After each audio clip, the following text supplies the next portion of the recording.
एकनाथ शिंदेची ताकद कमी झाली असे म्हणणाऱ्या लोकांना हा एक संदेश आहे की एकनाथ शिंदे अजूनही दिल्लीत जाऊन बोलत आहेत. त्यामुळे एकनाथ शिंदेंनी या निवडणुकीत यश अपयश मिळवून देखील स्वतःचा जो एक हक्क म्हणू शकतो किंवा स्वतःची जी व्हॅल्यू आहे ती कायम ठेवली असं दिसून येत आहे. मित्रांनो, तुम्हाला काय वाटतंय? कमेंट करा, लाईक करा, आमच्या चॅनलला सबस्क्राईब करा. एकनाथ शिंदेंनी मुंबईमध्ये एवढी पिछाट होऊन सुद्धा ठाणे, कल्याण, डोंबिवली आणि बाकीच्या राज्यातील महानगरपालिकांमध्ये म्हणजे बाकी महाराष्ट्रातल्या उर्वरित महानगरपालिकांमध्ये कम्पेअर टू उद्धव ठाकरेंच्या शिवसेनेच्या चांगल्या पद्धतीचं प्रदर्शन केलेलं आहे. त्यांनी उद्धव ठाकरेंची शिवसेना आणि मनसे एकत्र येऊन जो परफॉर्मन्स त्यांनी दाखवला, ज्या टाईपनी त्यांनी मुंबईमध्ये यश मिळवलं, त्यांना उर्वरित महाराष्ट्रात मिळवता आलं नाही. पण या उलट एकनाथ शिंदेच्या शिवसेनेने महाराष्ट्रातील प्रत्येक महानगरपालिकेत थोडं बहुत यश मिळवलं आहे किंवा त्यांच्या पक्षाच्या उमेदवारांनाही चांगल्या पद्धतीचं मतदान झालेलं दिसून येत आहे.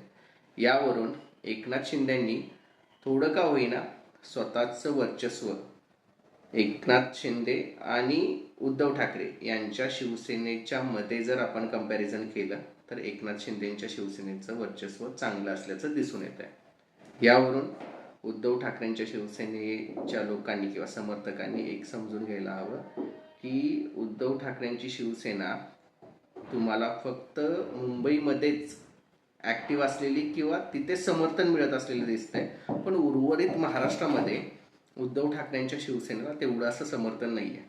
त्यामुळे आगामी काळात ज्या वेळेला उद्धव ठाकरेंच्या शिवसेनेचे नेते किंवा समर्थक मोठ्या प्रमाणावरती जमिनीवर उतरून संघर्ष करतील किंवा स्वतःचं अस्तित्व दाखवतील तरच या पक्षाचं अस्तित्व आगामी निवडणुकांमध्ये दिसून येणार आहे. नाहीतर मुंबईपुरता मर्यादित पक्ष हे आधीही त्या टाईपचा स्टॅग होता, तरीसुद्धा मराठवाड्यात, पश्चिम महाराष्ट्रातल्या काही भागात शिवसेना ही चांगल्या पद्धतीने समोर आलेली. आता सध्याच्या स्थितीमध्ये एकनाथ शिंदेची शिवसेना तो रोल करताना दिसून येते आणि उद्धव ठाकरेंची शिवसेना ही मुंबईपुरती मर्यादित झालेलीच दिसते आपल्याला.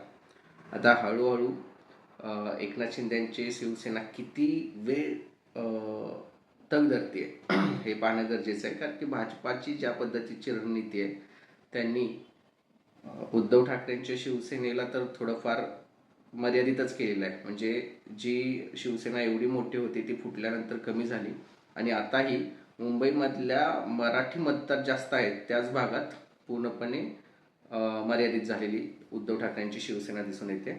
या उलट एकनाथ शिंदेंनी थोडा जोर लावला, त्याचा त्यांना फायदा झालेला आहे. त्यांनी स्वतःचा गट राखलेला आहे आणि बाकी काही महानगरपालिकांमध्ये स्वतःचं अस्तित्व दाखवलेलं आहे. पण हे किती वेळ टिकून धरतायत यावरच एकनाथ शिंदेची भविष्यातली किंमत या सरकारमध्ये किंवा या नेत्यांमध्ये किती असेल हे दिसून येत आहे. पण तरीही मुंबईच्या महापौर पदाच्या वाटाघाटी ज्या दिल्लीत चालल्यात किंवा त्याची खलबतं जे दिल्लीत होत आहेत, यावरून एकनाथ शिंदेंनी अजूनही ताकद स्वतःकडे ठेवली असंच दिसून येत आहे.